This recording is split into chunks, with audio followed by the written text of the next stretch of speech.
Try and discuss a few important distinctions between a conventional crime and a cyber crime, the problems of jurisdiction, and reasons, modes, classification, hazards. The whole thing changes actually. And we'll look at the laws in India, and we will also have a look at some of the recent case laws on the point. Now, if you look at the overall prison population in India and the world, you find about 74.5% people are male criminals and only about 24.5% are female criminals. Okay. But if you look at who are being victimized, it is 36% of the people who are being victimized among female and about 64 among men. So this tells you why. A lot of things actually. Let me begin with a personal anecdote. I think I became a lawyer in 1980. When I go to the court in 1980s, about 80 to 90% of the people whom I see in court are men. In my class, there were about 70 students, 7 girls, 3 of them did not complete. Well, the remaining 4 really went on to accomplish something reasonably big in the profession. Some of them retired as district judges. One became a very famous lawyer in Supreme Court, and 2 others are okay. There's, I know that 2 of them became district judges. The point I'm trying to impress upon here is, in olden days, it is very difficult to see a law class which is having 50% boys and 50% girls. Now, when I go to some of the premier law schools today, I find very often there are 55% girls and 45% boys, because I think the girls do slightly better than boys in the competitive examination. Now look at the basic figures. Back in 1990, okay, that was the time I think to acquire a computer was very difficult for me then. Okay, internet was very difficult, and you got to really pay through your nose for internet. So, virtually you are using internet only in offices, not the kind of 2 phones and each phone having unlimited data. Okay, things were definitely different there. In 1990, less than about 100,000 people logged on to the net worldwide. In 20 years, it has become about something like 3.2 billion. We are talking like 3,200 times explosion. So, crime is no longer limited to space, time, group of people. Criminals are there, they will continue to be there. They use unauthorized access to subvert security system. To tell you one other thing, this is what I did in 1988. When we were in New York, for whatever reason it was, most of the people in the Harlem area will use the internet of the Columbia Law School. Columbia University is just located right in Harlem. And almost everyone in the locality used to log on to they had the very best system. And everybody knew it and nobody minded it. You understand what I'm saying? The university was well aware of it, but nevertheless they thought this is a facility, and why not the people who are located in and around, the university, to have it free. But what happened over a period of time is writing malicious software. Actually, headquarters of this industry is Eastern Europe. People like Louis Assange, Edward Snowden, Chelsea Manning, all these people will always have some company in one of these Eastern European country, original Soviet state. self-replicating programs. There was a software called I Love Lucy. I don't know how many of you are aware of it. And the amount of damage this software caused was running into billions of dollars, and that software was put in the internet by a Stanford dropout who had actually nothing to do, and he wasn't planning to cause this kind of a damage. And finally, he was sentenced to 24 months of detention under probation, blah, blah, blah, etc. So, the point I'm trying to tell you here is that the term cybercrime itself is a misnomer. You don't find cybercrime which is being defined under the Information Technology Act. It becomes a cybercrime when you use computer as a tool for committing a crime. Earlier days, a thief will come with a knife and say, your life or your wallet. Now the modern day guy doesn't come with a knife in the hand, but it comes with the software which entices you to do things that he wants you to do. Now, therefore, what we are thinking about is find a universal definition of a cyber crime. That is very, very difficult for the simple reason you may have seen that in Arabian countries, blasphemy of Quran or Allah is punishable with death. But in Scandinavian country, it's no big deal, you know. In Saudi Arabia and Singapore, possession of pedophilia or child pornography can probably put you to death, but not in Saudi Arabia. So it is, sorry, not in Scandinavia. So it is very difficult to find a common, acceptable definition of what is a cyber crime. Okay. Now, what does the UN say about it? Number one, illegal behavior here. Number two, directed by means of electronic operations. Three, targets the security of computer systems and the data possessed by them. These are the three elements of a cyber crime. Number one, illegal behavior. It need not even be prohibited by your penal code. Number two, target. We are doing it using computer operation, and the target is security of the computer system and the data. Now, by doing this, they are able to hoodwink a lot of people and take for themselves money, advantage, or whatever it is actually. All right. In this, a lot of other things will come. Many of you who have been having the email account will be periodically receiving messages from Bank of Nigeria saying that they have got so much money in their account. As per the exchange control regulation, the money will have to be sent to one country before it comes back to them. So you will transfer this money for me from your country, you will get it. Take 10% and send me back 90%. Or take 20%, send me back 8%. In order to handle this, you need to make a deposit of about 100 pounds, 200 pounds, 300 pounds. And you make a calculation. $100,000. So I'm going to get about $100,000. 10%, okay, can be even little more. Yeah, $10,000 actually. Okay. So why not I pay something like 100 pounds? Like this, they would have taken money from about 10,000 gullible people, and you will be giving money going back and coming back actually to the police station. Now the policeman will also say, you are an idiot here. People who do not know you promises to give you so much money.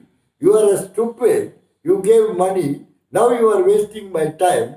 Okay. Or, okay, for me to do it, what are you going to do? That becomes another bigger cyber crime actually. We will talk about it. So what I want you to understand is that there can be different cyber crimes. There have been cyber murders. You know what? Somebody hacked onto the hospital system software and made sure that a patient undergoing a drug patient undergoing a treatment is administered a drug to which he is allergic to. The computer software corrupted the hospital system software, and in the prescription, a printout of the drug for which the patient had allergy was added. The nurse who came there administered it, and the person died. So, what has happened? What has happened is plain and simple murder under Indian Penal Code. But only thing is, instead of using a gun, knife, poison, or any one of the known methods of causing murder, this person had used computer and software hacking as a tool. So, the offense is only murder, but the tool for committing the murder is computer, cyber crime. All right, we have been having a problem, and let us talk about some of the usual hypotheses about criminal law. Okay, first hypothesis is in India we had some draconian laws called Criminal Tribes Act. Okay, I don't know, Madhavika, have you heard of a place called Stuartpuram in Andhra Pradesh? Yes, sir. It is near Vizag, Vishakhapatnam only. Oh, it's near your place, huh? No, not my place. Oh, Sir. your It place is is near Nellore. place Okay, all in right. Your place is Nellore. Yeah. And I Yes, don't know sir. people from Tamil Nadu. Amar. Amar, are you there? Yes, sir. Have you heard of a place called Ramji Nagar near Trichy? Ramji Nagar. No, sir. Actually, why I asked about all these places is the occupation of the residents of both the places under the British law were crimes. Okay. Yeah, actually, it's a crime village and crime town. Period, in Rajasthan, you have a tribe called Banwaria tribe. I don't know. Have you heard about this, Mr. Praveen? Have you heard about Banwarias? No, sir. Not yet, sir. Oh God, good lucky guy you are. Huh? You don't know the crimes around you. You don't practice criminal law. So what I am trying to tell you here is that these kind of guys are usually illiterate, without skills. These guys depend more on their body than on their brains. And they often have weapons, illegal weapons. This is a normal hypothesis of a average offender.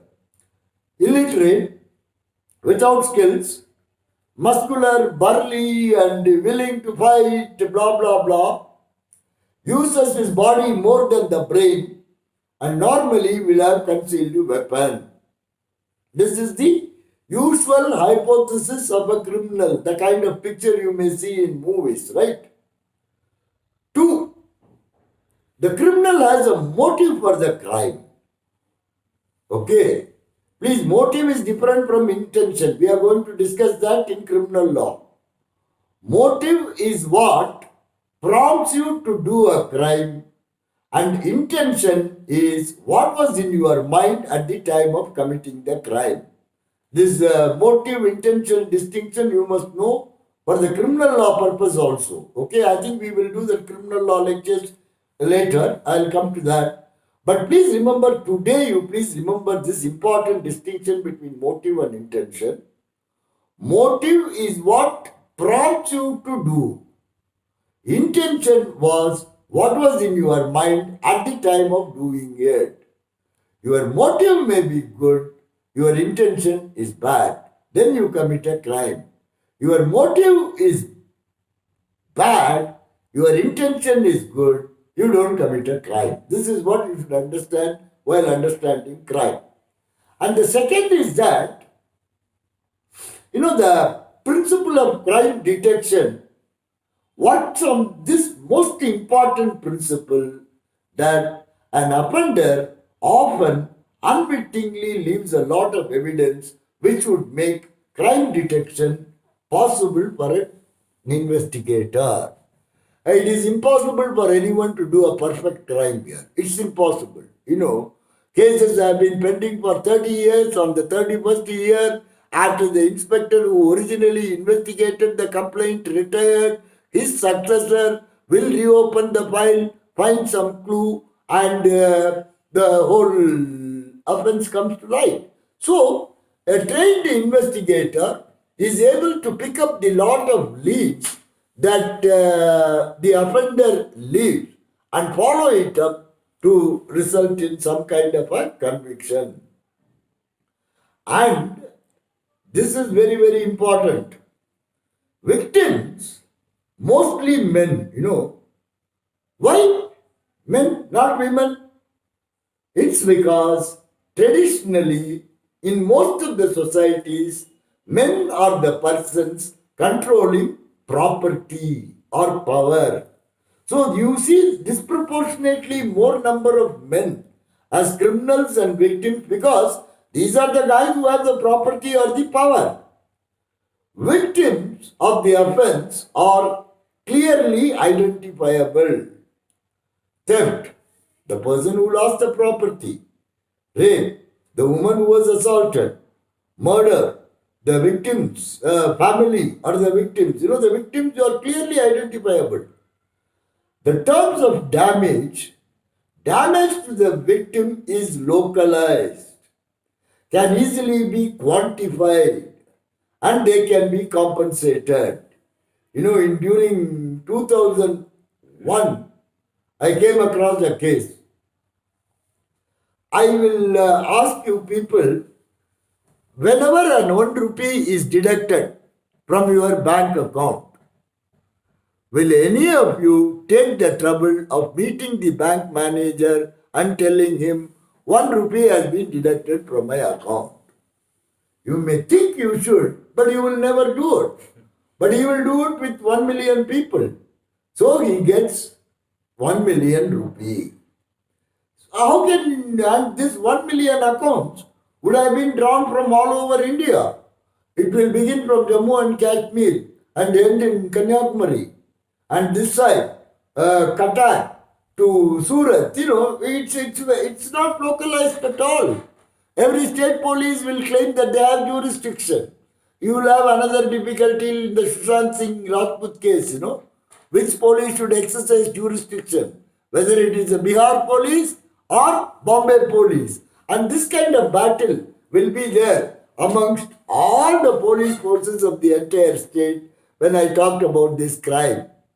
And in this 1 million people, I am sure 9,90,000 people will not bother to go and complain to the police, and they may not be even willing to, cooperate with the investigation, right?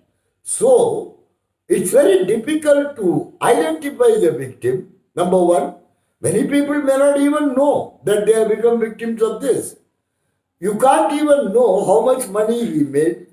And if one bank becomes careful, he will shift to the next bank. And if he gets caught in one country, he will go to the next country and do the same crime in the second country. So when you look at cyber crimes, all the hypotheses I have identified above have become wrong.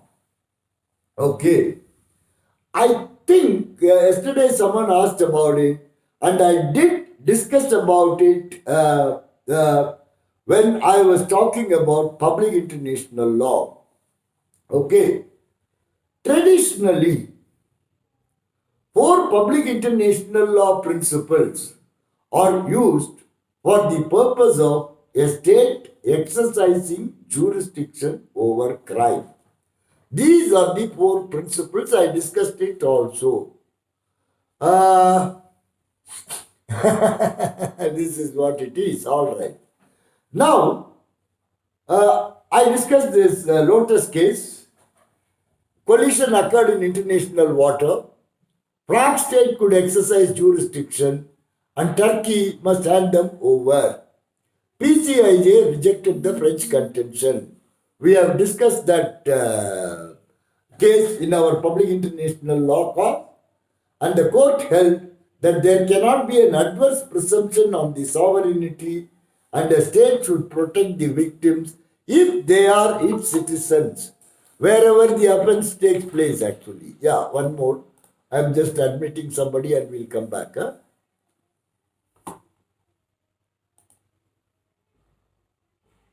Yes, Priya, come. Good.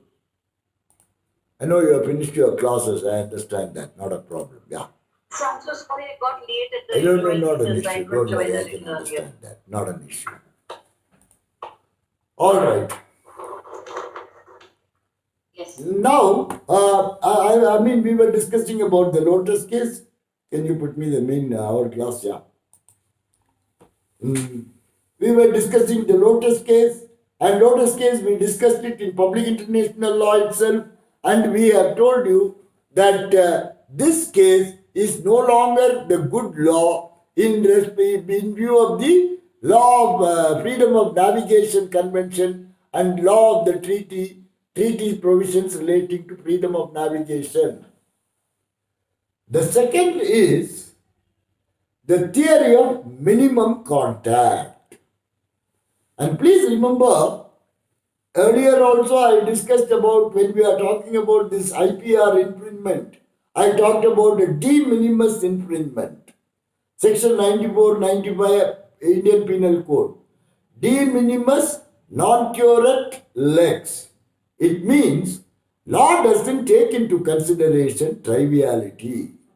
Unless the loss you had suffered is reasonably substantial, the court should not exercise jurisdiction. That is the issue. And what about that 1 rupee deduction? But that 1 rupee deduction is trivial in respect of one person, but if the same offense is perpetuated in 1,000,000 people and that guy gets substantial admission. In this case, what has happened is a very simple thing. Actually, this is a Benswan restaurant case. Is a what happened here? Why is it not coming? Next one. Benswan restaurant case is the person had a website outside the state and he took reservations for a hotel called Blue Nile, which was located in Texas. He was doing business with Ohio.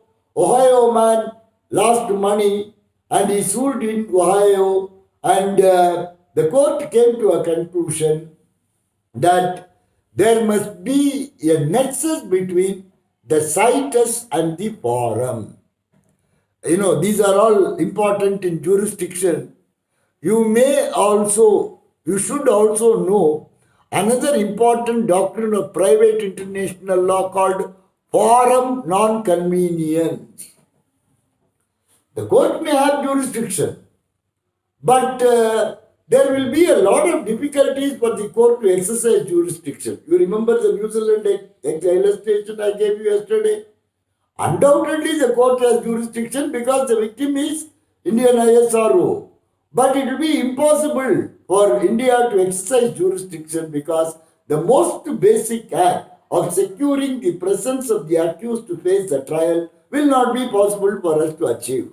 And therefore, the court will normally be willing to exercise jurisdiction if minimum contacts are there between the chosen forum and the person who is seeking the jurisdiction.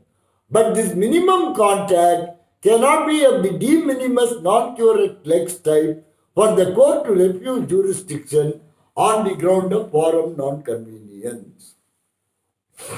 Now,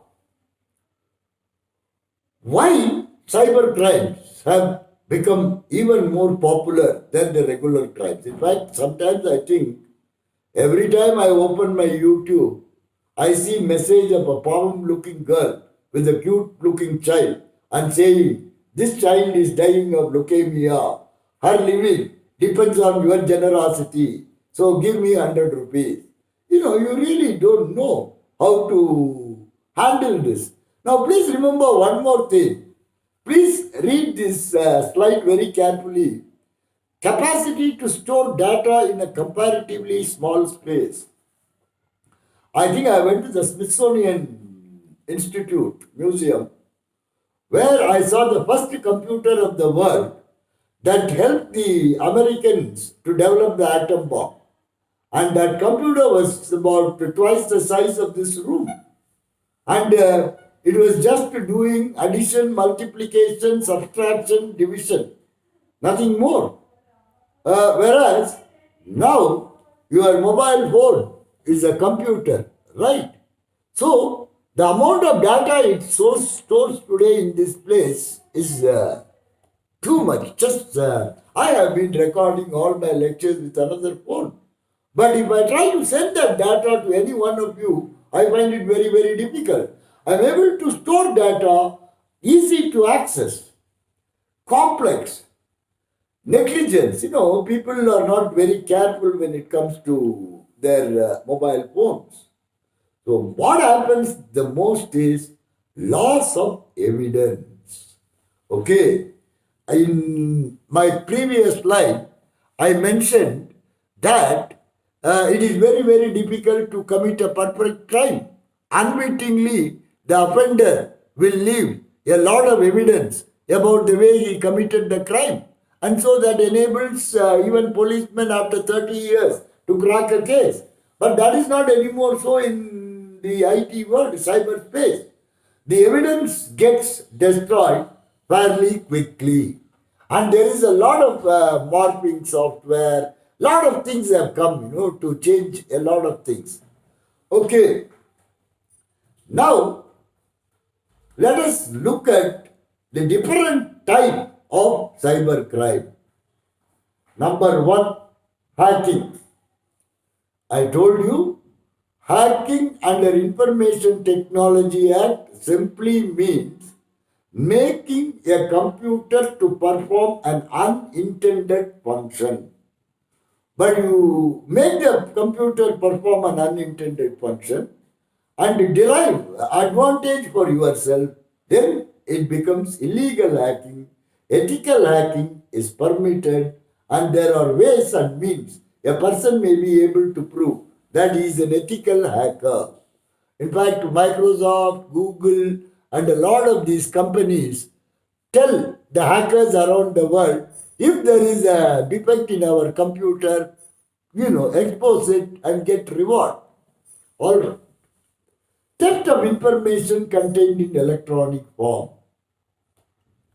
I send you a mail, I send you an application. That application makes a copy of all the incoming correspondence, and that correspondence is given to another computer.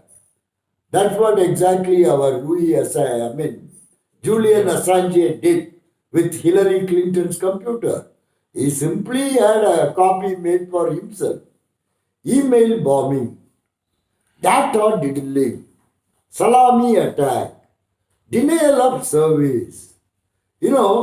This email bombing is what Amazon will try to do to Reliance. Reliance will try to do it in Tencent. For example, you know that most of the purchase in Western countries are made during Christmas. Between December 55th to January 1st is the busiest time for electronic commerce. So, the server of the e-commerce company will have trillions and tons of mail, and it will not be able to take the kind of a data load. The computer system will crash. If the computer crashes for about 2 days, $2 to $3 million worth of business is going to be lost. Denial of service attack. It is intended to only ensure that you may not even know that you are facing this problem. Only the communication from select people, the data from the select forces will never reach the computer because somebody has identified an electronic lock to ensure that you don't get compute data from specified sources. You will be thinking that your computer is working. Virus and worm attacks.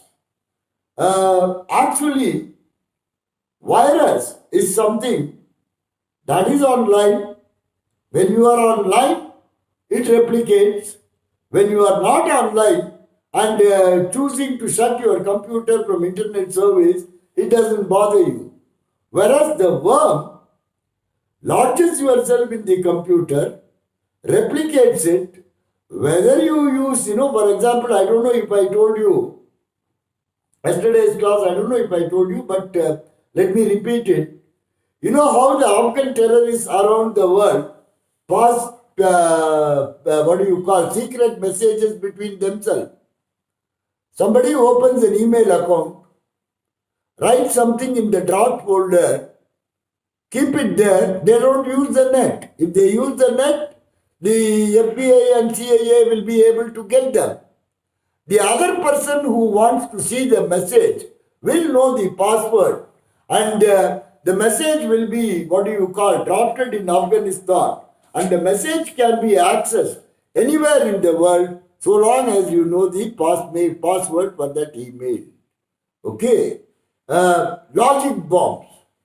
Trojan attacks. You know the Trojan horse? You think it is one program which you believe, and actually it is another program carrying in it some other thing. Internet time theft. I saw a program in the WhatsApp actually. One guy speaking to his neighbor and saying that his neighbor has not paid his telephone bill. And on questions, the other neighbor answers, no, my son has been using your internet only. You have not paid the bill. So therefore, the service provider has disconnected the data service to you. And so my son is not able to complete the assignment. So you better pay the bill. Just imagine the guy who is, he is also not going to bother because, see, look, both my mobile phones, I have paid for that unlimited data plan, $1,000, $1,200. If my neighbor is going to steal data from me, I think I'm not going to be too upset, but nevertheless, then you have this web jacking. This is what I told you this yesterday, that New Zealand guy just gets into the web, and the New Zealand guy will be considered as a what hacker? Ethical hacker. Okay, because he only changed the first page. He didn't take away any data from that computer for himself. So it will be very difficult to call him a criminal hacker. What that guy did is a web jacking. Now, this is, we are talking about the previous slide that I talked about, or only about here all this, 1, 2, 3, 4, 8, 9, 10, all of it is damage to computer and the data which has been stored in the computer. Whereas here what you see is damage to person. Harassment via emails, Facebook, Twitter, cyber stalking, dissemination of obscene material, defamation, hacking, cracking, email spoofing, SMS spoofing. You get a lot of SMS messages, which don't originate in a phone. Many of it originate in the cyberspace actually. Okay, the most important problem is cyber stacking. For example, let me go back actually. All right. I want to ask you here, Paramita, you can type me an answer. Have you, I want Paramita to type an answer for me. Have you, any of you have uploaded Arogya Setu in your computers, in your mobiles? Hello? They can't, huh? Yes, sir. Okay, I'm hearing you. Who is that? Is it Malavika or who is that? Yes, sir. Me, Malvika. Okay, I'm glad I'm able to identify your voice. Okay, fair enough. Thanks. Yeah, okay. Let us, Arogya Setu. Actually, Yes, sir. I'll talk about this because this is a classic case of cyber stalking here, in my opinion. That is why I'm going to talk to you that in detail. Actually, you take the test every day. You will normally be carrying your phone whenever you go out. So wherever you have gone, how many steps you have walked, how many kilometers you have traveled in plane, how many kilometers you went by bus, how many kilometers you went in your car, where were you at this point of time, everything is tracked by your computer. In fact, it turned out that Israeli Secret Service has been using a similar type of application. I mean, I have this in my organization, I also have it in my phone because the entry to court and most of the public officers are made conditional on the fact that you have to have a downloaded RNG in your phone actually. So, it's actually cyber staking, right? And dissemination of obscene material. Let me tell you my days as a college student. Pornography was there. I stayed in a hostel. Somebody will buy one book, and that one book will go to the entire hostel for the 1 month. Every room, will give it to somebody. That's all. And by the time 30th day, the so-called book will be in tatters because everybody had been using it and many of them will be pretty rough also. But now what happens? Number one, you don't pay specially for it here. It comes free along with your internet connection and unlimited data. Defamation. This is interesting. Please remember, Mr. Prashant Bhushan got into all the troubles only because he posted a message of the Chief Justice sitting in an exotic bike with a BJP functionary. That is what made him pay that 1 rupee contempt of court fine. Hacking I discussed about, and then password cracking. Let me tell you, I have spoken to some IIT students, young students, and some of them are pretty good in finding your password.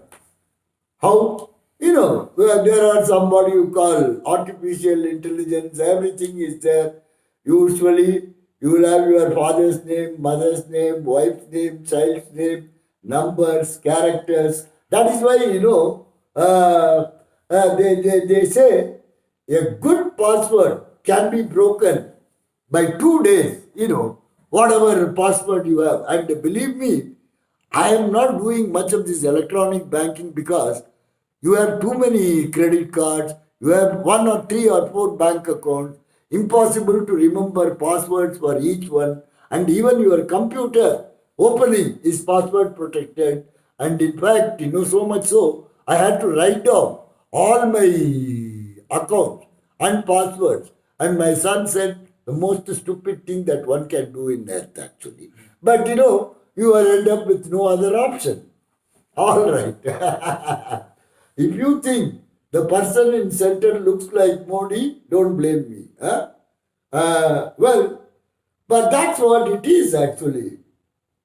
Today, some of my lawyer friends who are very active in privacy sent me an email as to how our health data has been systematically transferred to Western multinational companies.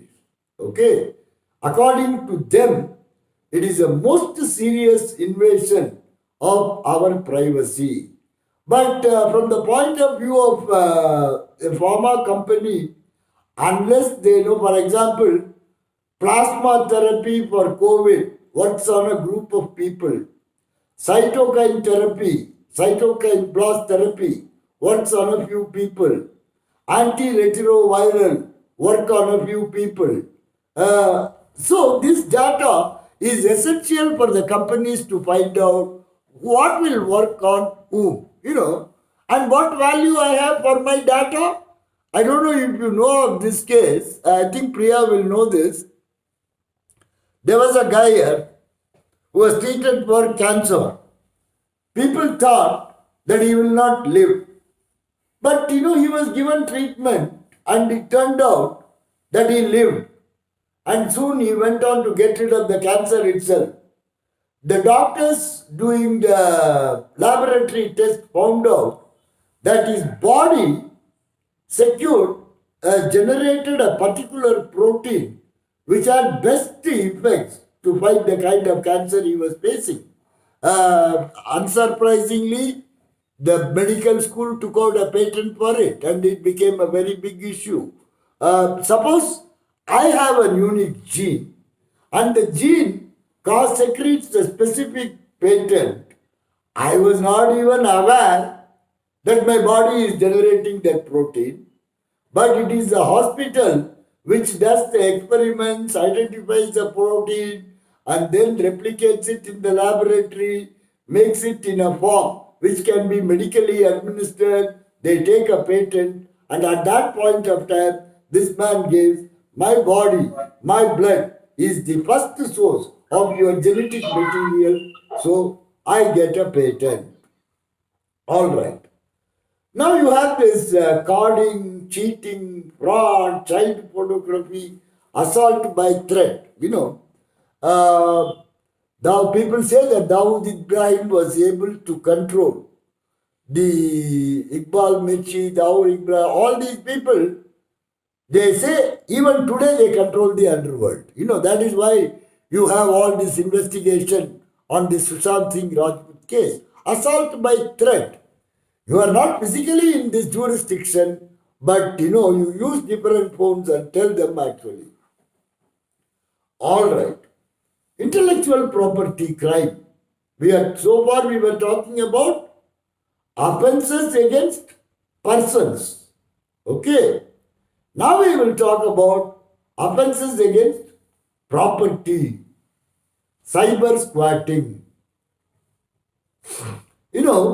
When these domain names came to be registered, lot of people who had no connection whatever with the big company simply adopted a domain name which is very similar to an international brand.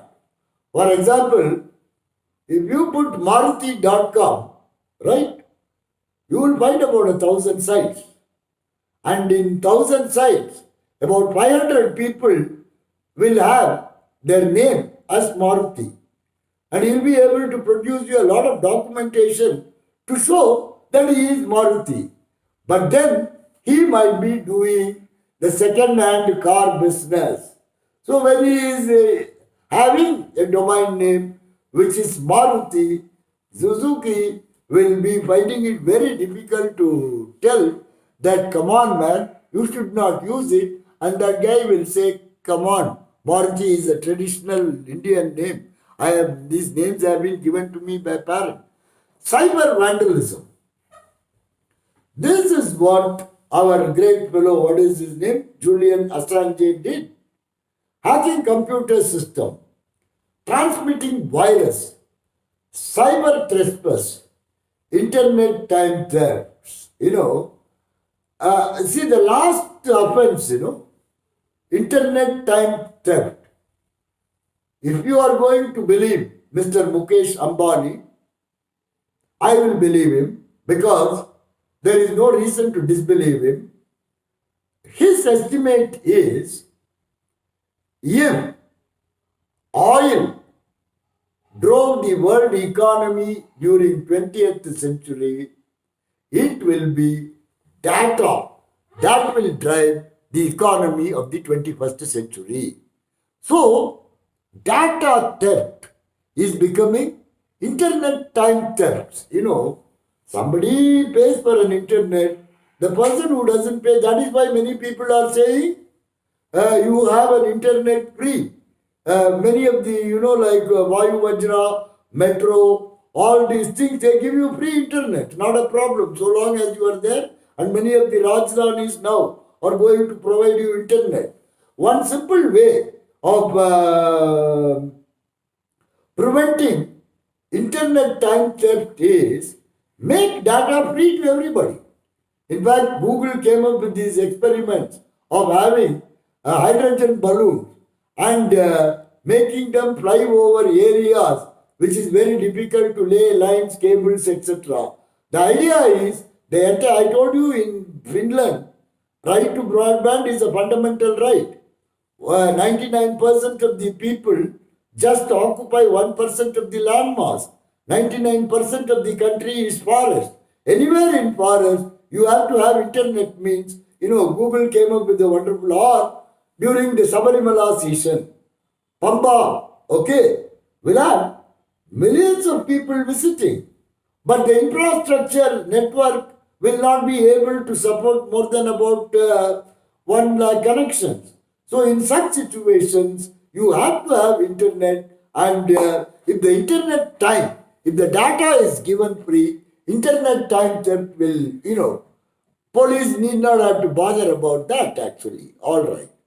Now, cyber crimes against government, cyber terrorism. This is really big, right?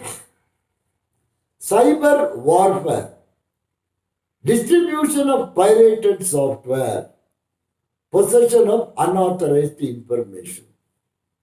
There used to be a joke in 2000 to 2010. Any computer you had, 50% of the software used to be pirated software actually. Okay. Now they are coming up with what do you call the software companies, instead of depending on polices for the purpose of preventing this pirated software, started employing technological solutions. For example, you buy a book, you join a course, okay, that book will be in your system, your Kindle or your mobile phone or your iPad, only for a people. You buy a movie. The movie is for a time, right? And there is no way you can copy the movie, right? I don't know how many of you have heard that domain site called tamilrockers.com. Anybody has heard that? Did you hear it? Huh? No. You haven't, huh? As tamilrockers.com is notorious for the first time the movie signals are transmitted online. When it is on cyberspace, this company, tamilrockers.com, captures it. And this technology originated, where? North Korea. Sony Entertainment was about to release a movie the next day. The previous day, some hacker from North Korea simply put the movie online. Even before Sony could officially, because most of these, please remember, earlier mobile phones we all had, My friend who was an industrialist had a mobile phone. That mobile phone will be about half a feet long and 4 inches thick. It will be about 1 kilo. It is such a pain carrying around it. But it was such a big status symbol. And the best it could do is, it can act as a pager. You can send a message, maximum of 100 characters, 100 letters. Okay. And the connection was poor. But now you are talking about a computer. Okay, you are a mobile phone. That mobile phone has got a wonderful camera, video, excellent sound. People who have been using Apple will find it very difficult to listen to music from any other source. The digital music is so clear actually. So, people and companies today are depending more on technological means for the purpose of prevention of pirated software rather than legal means. Cyber warfare, when North Korea did it, it was a demonstration to Sony, which is a Japanese company, and a demonstration to CIA and FBI. If I can hack into the Sony's protected systems, which will, I'm sure, as good as the FBI or CIA, it may not be very difficult for me to get into your military sites as well. All right, this is the kind of things.